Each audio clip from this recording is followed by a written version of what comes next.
चुनाव से पहले मैं देखूं नई नई पार्टी बन रही है, नए नए नेता आ रहे हैं, अरे न अरे। अब आजकल और दिक्कत क्या हो गया, देखो कोई बुरा मत माने, इस लोकतंत्र में सबको आजादी है टिकट मांगने की, चुनाव लड़ने की, और मैं समझता हूं इसमें कोई गलत बात नहीं है। लेकिन कुछ तो सोच लो, जिसकी 1.5 बीघा जमीन बिक गई उसने खरीदी 2 स्कॉर्पियो, 4 झंडे और चल दिल्ली, चल जयपुर।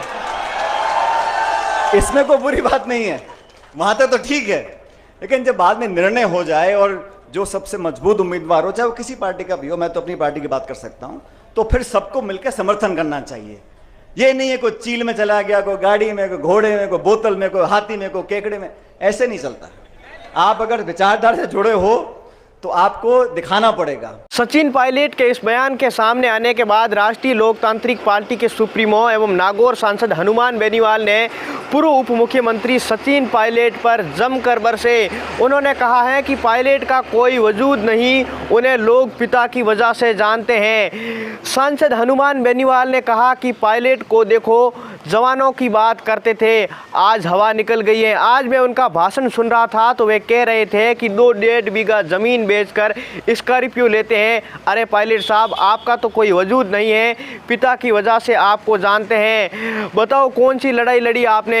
गुर्जर आंदोलन के समय बैसाला लड़ाई लड़ रहे थे, मैं भी था। किसी ने बोला कि आप पीछे रह जाओगे तो आप लड़ाई में जेल जाने पर सोचा और अलग बिस्तर मिलेगा, लेकिन कुछ नहीं हुआ। वहीं सुलाया और दाल फेंक कर खिलाई। फिर भी उन्होंने कहा है कि मैं यहाँ नहीं रहूँगा।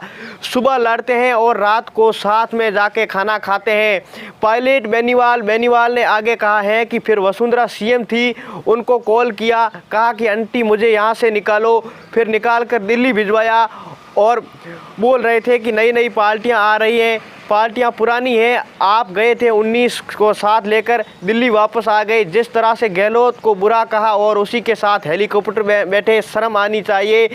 हम बोल रहे थे कि वसुंधरा राजे से झगड़ा हुआ, 15 साल से सामने नहीं आया। देखो ये होती है लड़ाई, बयानबाजी करते हैं और साथ में ही चले जाते हैं। छात्र राजनीति को लेकर भी हनुमान बेनीवाल ने खूब निशाने साधे।